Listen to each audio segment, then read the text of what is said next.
ओम शांति। आज का पुरुषार्थ। आज 13 जनवरी है। तपस्या का 13वां दिन है। कर दे सब कुछ तेरा। ये समर्पण भाव हमें संपूर्णता की ओर ले चलता है। भक्ति में हम सब गाते आए थे, प्रभु ये तन मन धन सब तेरा। अब उसे प्रैक्टिकल में करना है। हमने वायदे भी किए थे, अब तुम इस धरा पर आओगे, हम सब कुछ बलिहार करेंगे। तन मन धन तो बहुत छोटी चीज़ है, जीवन को बलिहार कर देंगे। हम सभी इस बात पर ध्यान दें, कुछ आत्माओं ने अपना वायदा निभा लिया और कुछ आत्मा ग्रस्त में रहते भी समर्पित भाव से जीवन जीती हैं।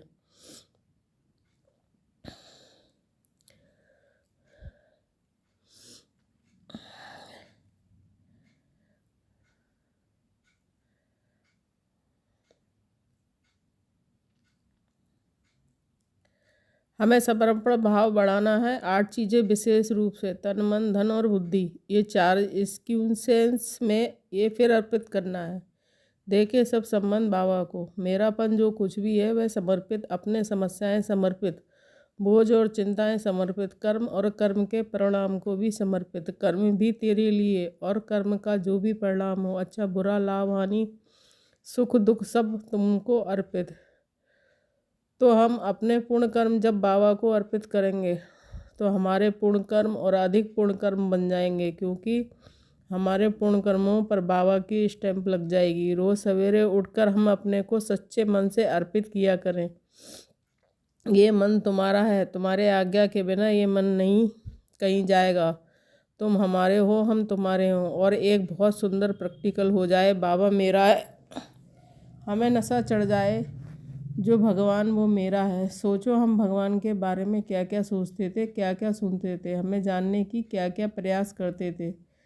कितने रिसर्च हुई, कितने ग्रंथ वेद शास्त्र लिखे हैं, परंतु भगवान का कोई नहीं जान पाया। अब जब हमें बताया कि मैं कौन हूँ, तब हमें क्या पता चला कि वो हमारा ही निकला। वो तो हमारा है, हम क्या सोचते थे और हो क्या गया। तो हम सभी समर्पित भाव अपनाकर बाबा को अपना बना दें, और कुछ हम अर्पित करेंगे तो उसका रिटर्न तो पद्म गुणा होगा। उसकी तो कोई गणना ही नहीं की जा सकती। तो कितना सहज होता है। समर्पण भाव ही हमें संपूर्ण बनाएगा। भगवान वाच, हम जब तुम संपूर्ण समर्पित हो जाते हो तो संपूर्ण बन जाते हो। तो आज हम अच्छी फीलिंग करेंगे। मैं आत्मा हूँ, इस देह में अवतरित हूँ। अलग देखेंगे, बिल्कुल देह जैसे नीचा था और आत्मा ऊपर से उतरती हुई धीरे धीरे और भ्रक्ति सिंहासन पर आकर बैठ गई। और आंखों से देखा सारा संसार। आंख खुली तो देखा सभी आत्माएं अपना पार्ट बजा रही हैं।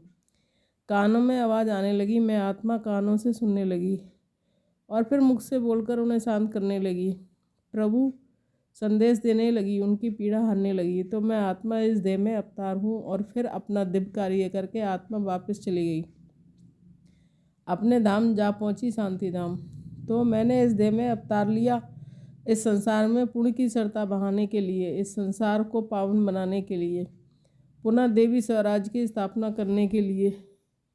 बाबा के साथ आत्मा भी उसके श्रेष्ठ कर्म, दिव्य कर्मों में मददगार बनी हुई है। तो आज ये सब अभ्यास करते रहेंगे और अपने तपस्या को इस रूप में मोड़ देंगे कि मैं केवल आत्मा हूँ, जैसे कि ये देह है ही नहीं। शाम तक चलते चलते ऐसी फीलिंग होने लगे कि माना देह है ही नहीं, केवल मैं। ओम शांति।